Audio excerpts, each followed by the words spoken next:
Good morning reception. ഒരു taxi വേണം. Arrange ചെയ്യാൻ പറ്റുമോ? എവിടെ മേഡം പോകേണ്ടത്? ഞാൻ ഊട്ടിയിൽ ഫസ്റ്റ് ടൈമാണ്. കാണേണ്ട സ്ഥലങ്ങൾ ഏതൊക്കെയാണെന്ന് എനിക്കറിയില്ല. ഓ, ഒരു വിശ്വാസമുള്ള ടാക്സിക്കാരന് വരാൻ പറയാം മേഡം. അയാൾക്ക് എല്ലാ സ്ഥലവും അറിയാം.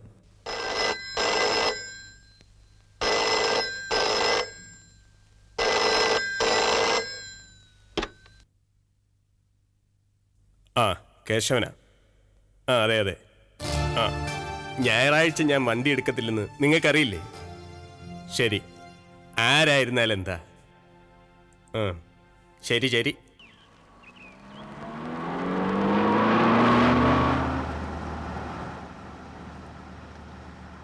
എങ്ങോട്ടാ പോകേണ്ടത് മാഡം? Cassette player ഇതിലില്ലേ? അല്ല, ഉള്ളതുപോലെ തോന്നി. ആ, കാസറ്റ് പ്ലേ ചെയ്യാറില്ലേ? പാട്ട് വെച്ചാൽ ചിലരിത് ചായക്കടയാണോ എന്ന് ചോദിക്കും. അതുകൊണ്ട് പാർട്ടി ചോദിച്ചാലേ ഞാൻ പാട്ട് വെക്കാറുള്ളൂ.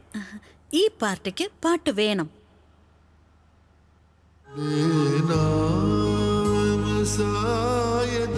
ഓ, ഗസൽ. ഹിന്ദി അറിയാമോ?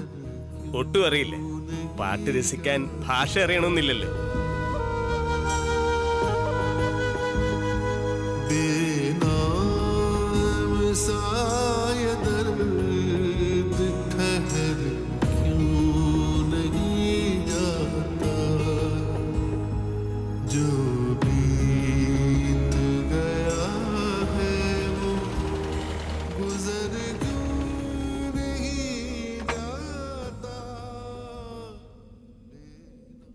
ഇന്ന് മൂടൽമഞ്ഞ് കുറച്ച് കൂടുതലാണ്.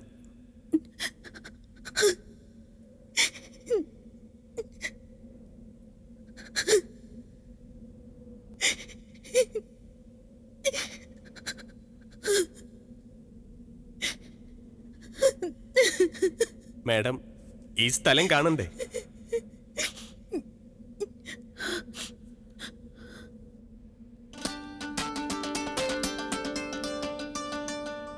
മാഡം ആലോചിച്ചാലോചിച്ച് കരയുന്നുണ്ടല്ലോ. എന്താലോചിച്ചാണ് കരയുന്നത്? വിരോധമില്ലെങ്കിൽ എന്നോട് പറയാം. മറ്റുള്ളവരോട് പറയുമ്പോൾ മനസ്സിന്റെ ഭാരം കുറയും എന്ന് കേട്ടിട്ടുണ്ട്. പറയണമെന്ന് നിർബന്ധമൊന്നുമില്ല. എന്റെ അച്ഛൻ പഞ്ചാബി. തീവ്രവാദികൾ തട്ടിക്കൊണ്ടുപോയി. ഇപ്പൊ എവിടാന്നറിയില്ല. അമ്മ മലയാളി. ഒരു കലാപത്തിൽ വധിക്കപ്പെട്ടു. എന്റെ കൺമുന്നിൽ വെച്ചാണ് എന്റെ അമ്മ കൊല്ലപ്പെട്ടത്. എന്റെ അമ്മ എന്റെ കൈകളിൽ കിടന്നാണ് പിടഞ്ഞു പിടഞ്ഞ് മരിച്ചത്. ഇതൊന്നും ഒരിക്കലും എനിക്ക് മറക്കാൻ കഴിയുന്നില്ല.